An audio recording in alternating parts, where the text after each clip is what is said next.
Բարև ձեզ։ Մինչ Հայաստանի ու Ադրբեջանի բարձրաստիճան ներկայացուցիչները հանդիպում են տարբեր մայրաքաղաքներում եւ քննարկում խաղաղության պայմանագրի տեքստը, մեր տարածաշրջանում ընթացող զարգացումները, Ադրբեջանից եկող ազդակները ապացուցում են, որ նրանք խաղաղության կառուցման որևէ նպատակ չունեն։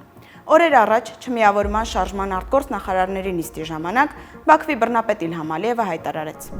Եթե Հայաստանը իսկապես շահագրգռված է տարածաշրջանում երկար սպասված խաղաղության հասնելու հարցում, ապա նրա զինված ուժերը պետք է ամբողջությամբ լքեն Ադրբեջանի Ղարաբաղյան շրջանը։ Հայկական զինվորականներն ու ռազմականացված կազմավորումները տեղերում պետք է զինաթափվեն եւ զորացրվեն։ Հայաստանը նաեւ խոչընդոտում է Զանգեզուրի միջանցքի բացմանը, որը պետք է կապի մայրցամաքային Ադրբեջանը Նախիջևանի ինքնավար հանրապետության հետ։ Դա Հայաստանի եւս մեկ պարտավորությունն է, որը բխում է գրեթե 3 տարի առաջ ստորագրված կապիտուլյացիայի ակտից։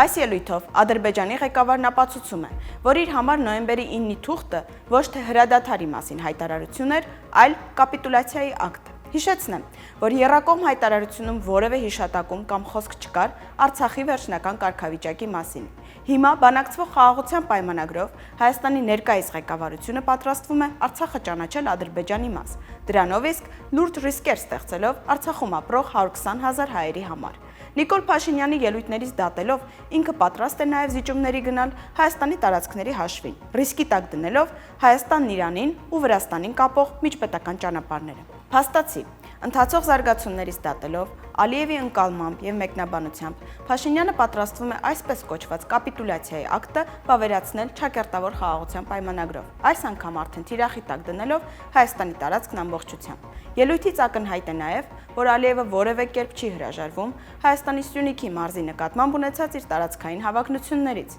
Միևնույն ժամանակ Ադրբեջանի հանրային եւ մեդիա տիրույթում Արցախի դեմ նոր հարձակման մասին բազմաթիվ հրապարակումներ են արվում։ Օրինակ, ադրբեջանցի падգամավոր Ֆազայիլ Աղամալին իր հարցազրույցում անդրադառնալով այն հարցին, թե ինչպես պետք է Ադրբեջանը խաղաղություն պարտադրի Հայաստանին, նշել էր. Եթե լուրջ արդյունքներ չլինեն այդ ուղղությամբ, Ադրբեջանը կսկսի հակահաբեկչական գործողություններ իրականացնել Ղարաբաղում գտնվող հայկական անօրինական զինված ուժերը մեկընդմիշտ այստեղից դուրս բերելու համար։ Օգտագործելով կոշտ ուժ եւ ոսկերչական ճշգրտությամբ կատարելով հակահաբեկչական գործողություն, ահաբեկիչների բոլոր ռազմական օբյեկտները կկործանվեն, առանց որևէ վնաս պատճառելու քաղաքացիական անձանց։ Հենց դրանով էլ նոր իրավիճակ կստեղծվի։ Այսպիսով, խաղաղության համաձայնագրի ստորագրման գործընթացը նույնպես կարագացվի։ Եթե դա տեղի ունենա, ըստ էության մինչև տարեվերջ գործընթացը կավարտվի։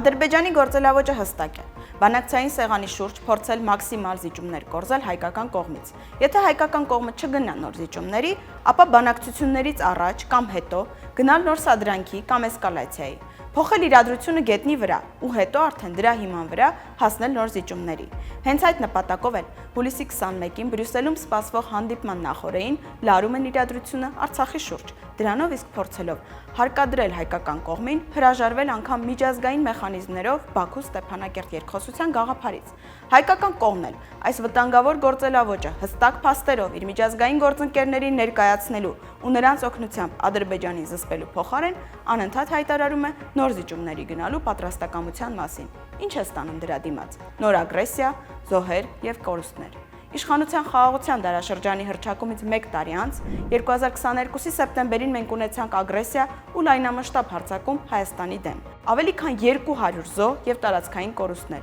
Երբևէ լսել եք, որ Ադրբեջանի ղեկավարը հայտարարի, որ դուրս է գալու Հայաստանի օկուպացված տարածքներից կամ Հայաստանին է վերադարձնելու Արցվաշեն գյուղը։ Իհարկե ոչ։ Ճիշտ հակառակը, նա գլուխ է գովում, որ բարձրադիր դիրքեր են զբաղեցրել ու դելիմիտացիան իրենց պայմաններով է լինելու։ Այսինքն, Արցախն Ադրբեջանի մաս ճանաչելու դիմաց Հայաստանը ստացավ նոր ագրեսիայի իրական վտանգ թե Արցախի, թե Հայաստանի դեմ։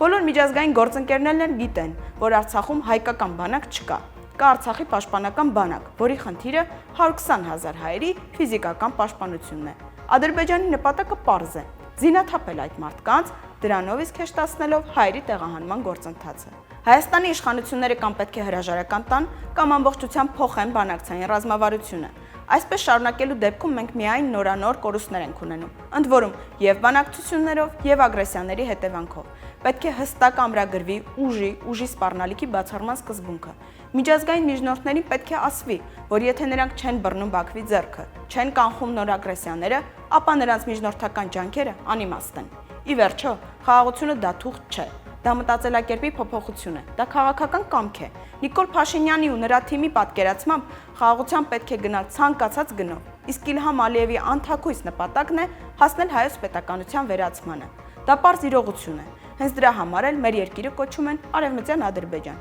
դրանով իսկ ի ցույց դնելով իրենց ցավալապաշտական նպատակները։ Ինչ վերաբերում է հանրային դիսկուրսներին, ապա մինչ հանրային հեռուստաընկերությունը հյուրընկալում է մարդկանց, որոնք անվերջ զիջումների քարոզ են անում, Ադրբեջանի հանրային հեռուստաընկերությունը հարցումներ է անում, թե երբ հարձակվեն Արցախի վրա, կամ էլ ռեպորտաժներ են պատրաստում, որոնցում ադրբեջանցի հաղորդավարը հայտարարում է, որ Բաքուն ունի բոլոր լեգիտիմ հիմքերը Արցախի դեմ գործողության գնալու համար։